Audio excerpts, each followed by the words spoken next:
Response ప్రజల్లో లేదని గమనించిన తర్వాత దాడులకు తెగబడతా ఉన్నారు. ఎంత దురదృష్టం అంటే నిన్న గుంటూరులో చిలకలూరుపేటలో గెలిచి రాష్ట్ర మంత్రివర్గంలో ఆరోగ్య శాఖ మంత్రిగా పనిచేస్తున్నటువంటి విడుదల రజనీ గారు ఆమెను గుంటూరుకి ఇన్ఛార్జిగా నియమిస్తే గుంటూరులో 1వ తారీఖు నుంచి ఆమె ఒక ఆఫీసుని, పార్టీ ఆఫీసుని ఓపెన్ చేసుకోవడానికి సర్వం సిద్ధం చేసుకుంటే రాత్రి 12 గంటల సమయంలో 12-1 గంట మధ్యలో దాడి చేశారు. దాడి చేసి ఆఫీసును ధ్వంసం చేయడానికి ప్రయత్నం చేశారు. ఆఫీసు మీద రాళ్లు వేశారు, బ్యానర్లు చించివేశారు. స్పాట్లో పోలీసులు వచ్చి ఒక గుంపును పట్టుకున్నారు. ఆ గుంపు ఎవరై అంటే అందరూ తెలుగుదేశం వాళ్ళే. తెలుగుదేశం వాళ్ళు ప్రీ ప్లాన్డ్గా రజనీ గారి ఆఫీసు మీద దాడి చేసి హింసను సృష్టించాలని, అరాచకాన్ని సృష్టించాలని ప్రయత్నం చేయటం చాలా దురదృష్టకరమని మనం చేస్తున్నాను. ఒక బీసీ మహిళ ఆమె అక్కడికి వచ్చి ఆఫీస్ ఓపెన్ చేస్తుంటే ఎందుకు మీకు కలుపుకుంటున్నా? దమ్ముంటే గెలవండి అంటున్నా. దమ్ముంటే పోటీ చేసి ఆమెను ఓడించేటటువంటి పరిస్థితి ఓడించాలి, అంతే తప్ప ఓడించలేమని తెలుసుకొని ఆమె మీద, ఆమె ఆఫీసు మీద దాడులు చేసేటటువంటి కార్యక్రమం చేస్తున్నారు. ఒక ఉగ్రవాదులుగా తయారయ్యారు, ఒక హింసావాదులుగా తయారయ్యారు, ఒక అరాచకవాదులుగా తయారయ్యారు. ఎప్పుడైతే తెలుగుదేశము జనసేన రెండు కలిసిలో ఇక అరాచకాన్ని సృష్టించేద్దాం ఈ రాష్ట్రంలో, మనకి తిరుగులేదు, అధికారం ఎలాగో రాదు, అరాచకాన్ని సృష్టించి పోలీసు వారి మీద దాడులు చేసి పార్టీ వైఎస్ఆర్ కాంగ్రెస్ పార్టీ ఆఫీసుల మీద దాడులు చేసి వ్యక్తుల మీద దాడులు చేసి ఏదో సాధించాలని ప్రయత్నం చేయటం చాలా దురదృష్టకరం మనం చేస్తున్నా. ఇదే సందర్భంలో మరొకటి గుర్తు చేయాలి. నేను మ్యారేజ్కి వెళ్తే, ఒక వివాహానికి వెళ్తే ఖమ్మంలో నా మీద దాడి చేయడానికి ప్రయత్నించారు తెలుగుదేశం వాళ్ళు. ఒకే వర్గానికి చెందిన వారు దాడి చేసి నన్ను అల్లరిపాలు చేయాలనేటువంటి ప్రయత్నం చేశారు. ఈ విధంగా ఎక్కడ పడితే అక్కడ దాడులు చేయాలి. మాకు తెలుగుదేశానికి జనసేన కలిసి వచ్చింది. రెండు అరాచక శక్తుల కలయిక వల్ల ఈ రాష్ట్రం సర్వనాశనం అయ్యేటటువంటి పరిస్థితికి తీసుకొస్తున్నటువంటి పరిస్థితులు కనిపిస్తున్నాయని మనం చేస్తున్నాం. పిచ్చెక్కిపోతున్నారు. జనసేన అధ్యక్షుడు ఇలా లైవ్ లో చెప్పు తీస్తాడు. ఏమిటి కర్మ నాకు అర్థం కాల. ఎంత అరాచకం ఇది!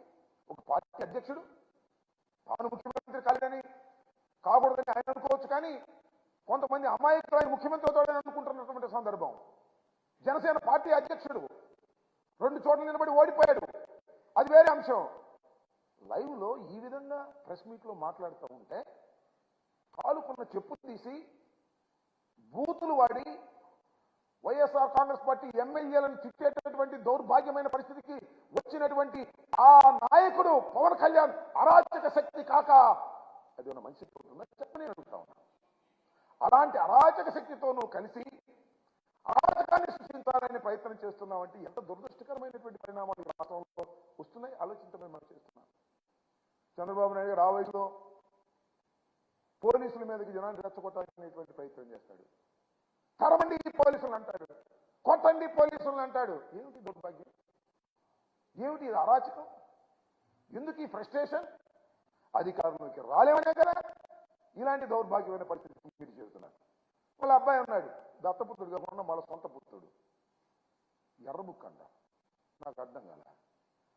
ఎర్ర బుక్కో ఎర్రి బుక్కో ఏ బుక్కో నాకు తెలియదు, కానీ ఎర్ర బుక్లో పేర్లు రాశా అంట. పేర్లు రాసిన అధికారంలోకి వచ్చిన తర్వాత వాళ్ళు తాపేస్తారంట. ఏమిటి నాకు అర్థం కాలేదు. ఎవరిని బెదిరిస్తామయ్యా? పవన్ కళ్యాణ్ లేదా లోకేష్, చంద్రబాబు నాయుడు గారు ఎర్ర పుస్తకాల్లో పేర్లు రాసుకొని మమ్మల్ని బెదిరిస్తారా? అధికారులు బెదిరిస్తారా? ఏమిటి బెదిరింపులు? మీ వల్ల అయ్యేదేనా? ఇలాంటి దుర్మార్గమైనటువంటి పరిస్థితులకు దిగజారిపోయారు. వాళ్ళు ఎక్కడ గెలిచే పరిస్థితి లేదు. చాలా స్పష్టంగా చెప్తున్నా నేను, ఈ రాష్ట్రంలో తిరిగి తెలుగుదేశం పార్టీ అధికారంలోకి రావడం కల్లా అది నాకన్నా మీకన్నా వాళ్ళకు బాగా తెలుసు. చివరికి కుప్పంలోనే చంద్రబాబు నాయుడు గారు గెలుపొందేటటువంటి పరిస్థితి లేదు. ఒక్క మాట, ఆయన మాట్లాడిన మాటలు వినండి, మీరు చెప్తా. కుప్పం వెళ్ళాడు కదా, కుప్పంలో ఏం మాట్లాడాడు? నన్ను మళ్ళా ఎన్నుకుంటే కుప్పాన్ని ప్రపంచానికి అనుసంధానం చేస్తాడంట. కుప్పంలో ఎయిర్పోర్ట్ పెట్టి కూరగాయలు ఎగుమతి చేస్తాడంట. కుప్పంలో అక్కడ కూర్చునే పనిచేసే విధంగా దేశం మొత్తం ప్రపంచం మొత్తం పనిచేసే విధంగా అక్కడ ఉన్నటువంటి వారికి ఉద్యోగ అవకాశాలు కల్పిస్తాడట. ఇన్ని వాగ్దానాలు చేశాడు. ఇక కొత్తగా వస్తున్నావు రాజకీయాల్లోకి? కొత్తగా ఏమన్నా కుప్పంలో నిలబడుతున్నావా? కొత్తగా మళ్ళీ ముఖ్యమంత్రి కావాలన్న ప్రయత్నం చేస్తున్నావా? 14 సంవత్సరాలు ముఖ్యమంత్రిగా ఉన్నావే, ఎన్ని సంవత్సరాలు నువ్వు రిప్రజెంట్ చేసావు కుప్పానికి? ఏం చేశావని అడుగుతా ఉన్నా. అప్పుడు చెయ్యని వాడివి ఇప్పుడు చేస్తావంటే నమ్మడానికి కుప్పం ప్రజలు ఏమన్నా అమాయకులా అని అడుగుతా ఉన్నా. ఇంత చిన్న విషయం అంటే, ఎంత హాస్యాస్పదమైన విషయం అంటే, చివరికి రెవెన్యూ డివిజన్ తీసుకురాలేకపోయావు నీ అధికారంలో ఉన్నప్పుడు. కుప్పానికి రెవెన్యూ డివిజన్ తీసుకురాలేకపోయావు. నీ కుప్పాన్ని మున్సిపాలిటీ చేసుకోలేకపోయావు. అక్కడ దాకా ఎందుకు? నా నియోజకవర్గం నేను అక్కడ పోటీ చేశాను, నేను అక్కడ దాన్ని బ్రహ్మాండంగా చేస్తాను, ఆ ఎయిర్పోర్ట్ తీసుకొస్తాను, అక్కడ అనుసంధానం చేస్తాను, అది చేస్తాను, ఇది చేస్తాను అన్నాడు. కొంప కట్టుకున్నావంటే, సొంత ఇల్లు కట్టుకున్నావా? వస్తే కుప్పం వస్తే గెస్ట్ హౌస్లో ఉండాలి నువ్వు. ఇక్కడ ఆంధ్రప్రదేశ్ వస్తే లింగమనేని వాళ్ళు గెస్ట్ హౌస్లో ఉండాలి. పవన్ కళ్యాణ్ ఆంధ్రప్రదేశ్ వస్తే నో హోటల్లో ఉండాలి. సొంత ఇల్లు లేనటువంటి వారు మీరు ఈ రాష్ట్రంలో. మీరు ఇవాళ ఈ రాష్ట్రాన్ని ఏదో చేస్తారు అంటే కుప్పం ప్రజలే కాదు, ఏ ప్రజలు నమ్మనటువంటి పరిస్థితి ఉన్నది అనే విషయాన్ని మీరు గమనించండి. ఏదో ఒక విధంగా అరాచకం చేయాలి, ఏదో ఒక విధంగా దాడులు చేయాలి, దాడులు చేసి అల్లకల్లోలం చేసి రాష్ట్రాన్ని సర్వనాశనం చేయాలి అనేటువంటి ఆలోచనే ఈ కలయిక తప్ప ఇది రాష్ట్ర ప్రయోజనాల కోసం కలిసినటువంటి కలయిక కాదనే వాస్తవాన్ని ప్రజలు గమనించాలి, ఓటరు మహాశయులు గమనించాలి, మేధావులు గమనించాలి అని ఈ సందర్భంగా నేను మనవి చేస్తున్నాను. ఎంత దుర్మార్గమైనటువంటి ఆలోచనలు చేసి వాళ్ళ చంద్రబాబు నాయుడు గారు, పవన్ కళ్యాణ్ గారు, లోకేష్ గారు అరాచకాలు సృష్టించేటువంటి కార్యక్రమాలు మీరు చేస్తున్నారు. నేను మనవి చేస్తున్నా. ఇవాళ ఏదో మా శాసనసభ్యురాలు, మా మంత్రివర్యులు, బీసీ కులానికి చెందినటువంటి ఒక మహిళ ఆఫీసు మీద మీరు దాడి చేశారే, చట్టం ఊరుకుంటుందా? ఉక్కు పాదంతో అణిచివేస్తాను జాగ్రత్త అని మనవి చేస్తున్నా. అరాచక శక్తులకు ఈ రాష్ట్రంలో తావులేదని మనవి చేస్తున్నా. ఉక్కు పాదంతో అణిచివేస్తాం, మళ్ళా అరెస్టులు చేస్తారు చట్ట ప్రకారం, వారికి తగిన శిక్షలు వేసే విధంగా ప్రయత్నం చేస్తాం. దేనికి భయపడే ప్రశ్నే లేదు. ఈ రాష్ట్రంలో లా అండ్ ఆర్డర్ను కాపాడటానికి వైఎస్ఆర్ కాంగ్రెస్ పార్టీ సిద్ధంగా ఉంది. తప్పు చేస్తే చంద్రబాబు అయినా, లోకేష్ అయినా, పవన్ కళ్యాణ్ అయినా, నిన్న మొన్న రాళ్లేసిన వెధవలైనా వారిని అరాచకాలు చేసి వాళ్ళని అణిచిపారేస్తామని కూడా ఈ సందర్భంగా మనవి చేస్తున్న. ప్రభుత్వం ఉన్నదే అందుకు, చట్టాలు ఉన్నదే అందుకు. ఆ చట్టాలు తప్పనిసరిగా పనిచేస్తాయి. అరాచకాలు సృష్టించడానికి ప్రయత్నం చేసిన వారు, విడుదల రజనీ గారి ఆఫీసు మీద దాడులు చేసిన వారిని వదిలిపెడతామని అనుకో. మాకు వాళ్ళ ఆఫీసు మీద దాడి చేసి ఇళ్ల మీద దాడి చేస్తారు, మా ఇళ్ల మీద దాడి చేస్తారు. వచ్చి మేము అక్కడే ఉండేది చూస్తూ ఊరుకోవాలి. మేమని అడుగుతా ఉన్నా. మేము రెచ్చగొడితే మా ఓటర్ మహాశైలు రెచ్చిపోయే పరిస్థితి లేదా అని అడుగుతా ఉన్నా. కానీ అది విధానం కాదనేటువంటి ఆలోచనతో మేము ముందుకు వెళ్తున్నాం. చట్టం తన పని తాను చేసుకుని ముందుకు వెళ్తుంది. పవన్ కళ్యాణ్ గారు కానీ, చంద్రబాబు నాయుడు గారు కానీ కలిసింది మీరేదో 4 సీట్లలో పోటీ చేయడానికి కలవండి తప్ప అరాచకాన్ని సృష్టించడానికి మీరు కలిస్తే మాత్రం ప్రజలు దీన్ని సహించరనే వాస్తవాన్ని మీరు కాస్త గమనించాలని మనవి చేస్తున్నా. దీన్ని ప్రజలు తప్పనిసరిగా తిప్పికొట్టే పరిస్థితి ఉంటుంది. పవన్ కళ్యాణ్ గారు కూడా ఏదో మాట్లాడుతున్నాడు. వైఎస్ఆర్ కాంగ్రెస్ పార్టీ అధికారంలోకి వచ్చిందంట, హౌసింగ్ విషయంలో అవినీతికి పాల్పడిందంట, ల్యాండ్ ఎక్విజిషన్ చేసినటువంటి హౌసింగ్కి ఇచ్చినటువంటి జగనన్న కాలనీస్ లో కోట్ల రూపాయలు కాజేశారట. దాని మీద సిబిఐ ఎంక్వైరీ చేయాలట. కళ్ళు వాళ్ళు తెరిచాడు పవన్ కళ్యాణ్ గారు. చంద్రబాబుతో కలిసిన తర్వాత ఆయన స్క్రిప్ట్ రాయటం, ఈయన సిబిఐ ఎంక్వైరీ చేయమంటాం. అసలు నేను అడుగుతానయ్యా పవన్ కళ్యాణ్ గారు, కాస్త ఆలోచించి చెప్పండి అయ్యా. మీ పార్ట్నర్ని అడుగు, పార్ట్నర్ మీన్స్ మీ దత్త తండ్రిని అడుగు. సిబిఐని వద్దని అడుగుతుందా నీకు? సిబిఐ రాష్ట్రంలోకి రావడానికి వీళ్ళదని తాళాలేస్తాడు. అలాంటి సిబిఐ మీద నీకు ప్రేమ కలిగింది. ఆయన అనలేడు సిబిఐ అంటే, ఎందుకంటే ఆయన అనలేడు కాబట్టి నీ చేత అనిపిస్తున్నాడు. రావణాసుడికి 10 తలకాయలు ఉన్నట్టు చంద్రబాబుకు నువ్వు ఒక తలకాయ. ఈ తలకాయ మాట్లాడుతున్నాడు. సిబిఐ ఎంక్వైరీ చేయాలి జగన్మోహన్ రెడ్డి గారి మీద, ఎంక్వైరీ చేయాలి, అవినీతి జరిగింది. సిబిఐ ఏంటి నాకు అర్థం కాలేదు. సెంట్రల్ గవర్నమెంట్ అథారిటీ అది. సెంట్రల్ గవర్నమెంట్ వారు వేస్తే వేస్తారు. అదే చంద్రబాబు నాయుడు గారు సెంట్రల్ గవర్నమెంట్ పంపించినటువంటి సిబిఐ రాష్ట్ర సరిహద్దుల్లోకి రావడానికి వీలు లేదని గగ్గోలు పెట్టి తాళాలు వేసినటువంటి చంద్రబాబు నాయుడు గారి ప్రభుత్వం అప్పుడు ఉంటే ఆ పార్టీతో నువ్వు జతకట్టి ఇవాళ ఈ పిచ్చి మాటలు మాట్లాడే పరిస్థితికి నువ్వు ఎందుకు దిగజారిపోయావో ఒకసారి ఆలోచించమని మనం చేస్తున్నాం. చంద్రబాబు నాయుడు గారి ప్రభుత్వం అధికారంలో ఉన్నప్పుడు నువ్వు అపోజిషన్లో ఉన్నట్టుగా నటించావు కదా. చివరిలో ఏ రోజైనా ఒక లెటర్ రాసావంటే ఇంత అవినీతి జరుగుతుందని మైకులో చెప్పడం తప్ప. చంద్రబాబు నాయుడు గారు అవినీతి చేశాడని చెప్పావు, లోకేష్ బాబు అవినీతి చేశాడని చెప్పావు, మంత్రివర్గ సభ్యులు అవినీతి చేశారని కేకలేశావు.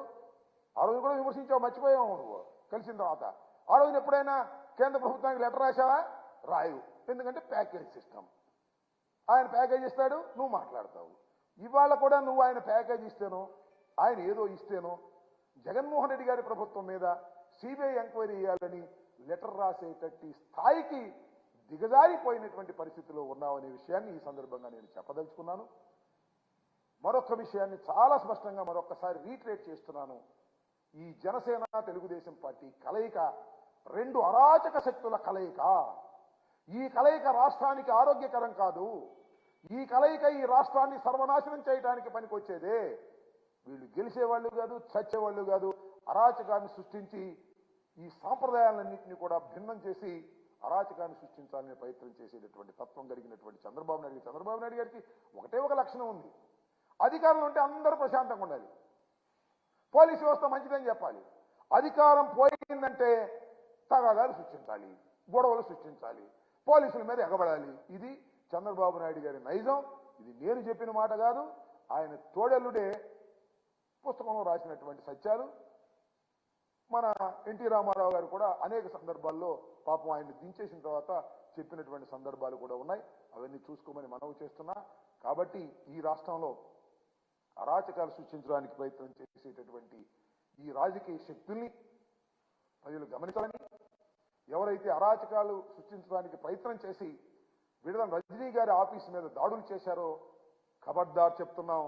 ఇలాంటి దాడులు చేసే వాళ్ళని చట్టం వదిలిపెట్టదు, ఉక్కు పాదంతో అణిచివేస్తాం, జాగ్రత్త అని ఈ సందర్భంగా మీ ద్వారా వారికి హెచ్చరిక చేస్తూ ఉన్నానని మనవి చేస్తున్నాను.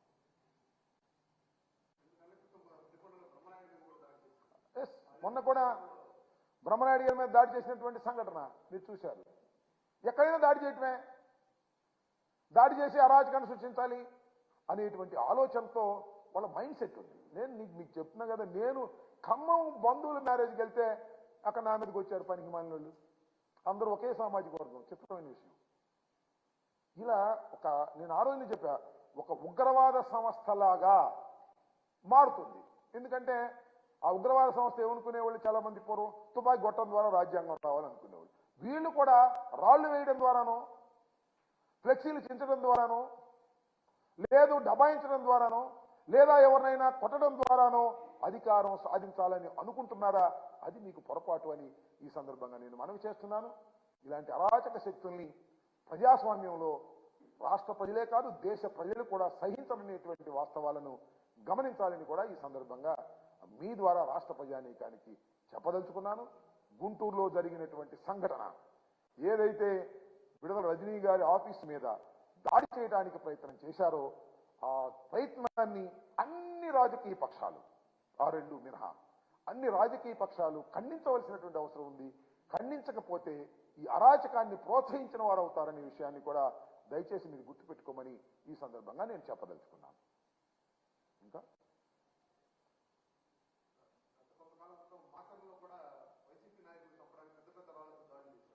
చాలా సందర్భాల్లో మాచర్లనే కాదు, వాళ్ళు ఎప్పుడైతే చంద్రబాబు నాయుడు గారు చాలా ఫ్రస్ట్రేషన్లో ఉన్నాడు. ఎందుకు ఫ్రస్ట్రేషన్లో ఉన్నాయంటే చాలా సందర్భాలు చెబుతున్నాడు, నాకేమి 14 సంవత్సరాలు ముఖ్యమంత్రిగా చేశాను, నాకేమీ ముఖ్యమంత్రి అవసరం లేదు అంటున్నాడు. నిజమే నమ్ముతున్నారా? శాసనసభ ఏం చెప్పలేడు, ఏం చెప్పి ఏడ్చాడు. నేను మళ్ళా వస్తే శాసనసభకి ముఖ్యమంత్రిగానే వస్తానన్నాడు. ఏది నాకు అర్థం కాలే. ఎంత ఆశ, ఎంత పదవి వ్యామోహం. మళ్ళీ ముఖ్యమంత్రిగా అయితేనే ఆ శాసనసభకు వస్తాడంట. మరి శాసనసభకు వచ్చే 175 మంది ముఖ్యమంత్రులు అవుతారా? ప్రజాస్వామ్యంలో ప్రతిపక్ష పాత్ర ప్రతిపక్ష పోషించాలి. అధికారంలో ఉన్నవారు అధికార పక్ష పాత్రను పోషించాలి ప్రజాస్వామ్యంలో. అలా కాదు. ఆయన ముఖ్యమంత్రి అయితేనే శాసనసభకు వస్తాడు, లేకపోతే రాడు. వాడు ముఖ్యమంత్రి కోసం కసరత్తు చేస్తున్నాడు, మంత్రాలు చదువుతున్నాడు, రుబ్బుతున్నాడు. అయినా అయ్యే పరిస్థితి లేదు. పారే పరిస్థితి లేక రాళ్ళు వేసే కార్యక్రమం, గడ్డలు వేసే కార్యక్రమం, రెచ్చగొట్టే కార్యక్రమం. పవన్ కళ్యాణ్ కలుపుకున్నాము, పవన్ కళ్యాణ్ కలుపుకుంటే మాకు పవన్ కళ్యాణ్ ఒక అరాచక శక్తి, మా 2 అరాచక శక్తులు కలిసి ఈ రాష్ట్రంలో వైఎస్ఆర్ కాంగ్రెస్ పార్టీ వాళ్ళ మీద దాడులు చేద్దాం అనుకుంటే మేము చూసుకునే మనుషులమా? చట్టం మా చేతిలో ఉంది, ప్రభుత్వం మా చేతిలో ఉంది, హోమ్ డిపార్ట్మెంట్ మా చేతిలో ఉంది. చట్ట ప్రకారం అలాంటి వారిని అణిచివేస్తామనే వాస్తవాన్ని మీరు గమనించకపోతే దురదృష్టవంతులు అవుతారు. చంద్రబాబుని తప్పు చేస్తేనే సహించలేదు చట్టం, మీరు ఒక లెక్క అని అడుగుతా ఉన్నారు. నారా చంద్రబాబు నాయుడు గారు కేంద్రంలో చక్రం తిప్పాను, 14 సంవత్సరాలు ముఖ్యమంత్రి చేశాను, నిప్పుని తుప్పుని అని ప్రగల్భాలు పలికాడు. ఏం చేశారు? ఏమైనా పీకారా అని కూడా అన్నాడు. 2 పీకితే వెళ్ళి సెంట్రల్ జైల్లో పడ్డాడు. చట్టం అనేది అంత పవర్ఫుల్. మాజీ ముఖ్యమంత్రులకైనా చట్టం ఈ సో పవర్ఫుల్. గుర్తుపెట్టుకోమని మనం చంద్రబాబుకే దిక్కు లేదు, మీరేంటి రాళ్ళు వేస్తే ఊరుకుంటుందా? చట్టం చెప్తా ఉన్నా నేను. జైలు వెళ్తేనే లోపల పెట్టారు, గుర్తుందా మీకు? ముఖ్యమంత్రిగా ఉన్నప్పుడు ముఖ్యమంత్రుల్ని అరెస్ట్ చేశారు. మాజీ ముఖ్యమంత్రులు పెద్ద లెక్క కాదు, మాజీ ముఖ్యమంత్రులు చెంచగాళ్ళు రాళ్ళు వేసేవాళ్ళు అంతకంటే లెక్క కాదు. చట్టం ముందు ఎవడైనా సమానమే అనే వాస్తవాన్ని, అనే సూత్రాన్ని మీరు మర్చిపోతున్నారు. చట్టం ఏమి చేయలేదనుకుంటున్నారు. అలా కుదరదు, జాగ్రత్త అని కూడా ఈ సందర్భంగా నేను చెప్పదలుచుకున్నాను. Okay, thank you.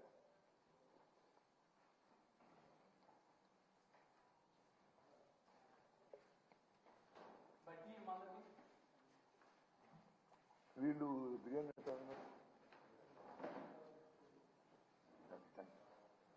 బిర్యానీ తింటారు, వీళ్ళు తింటారు. కూర్చోండి.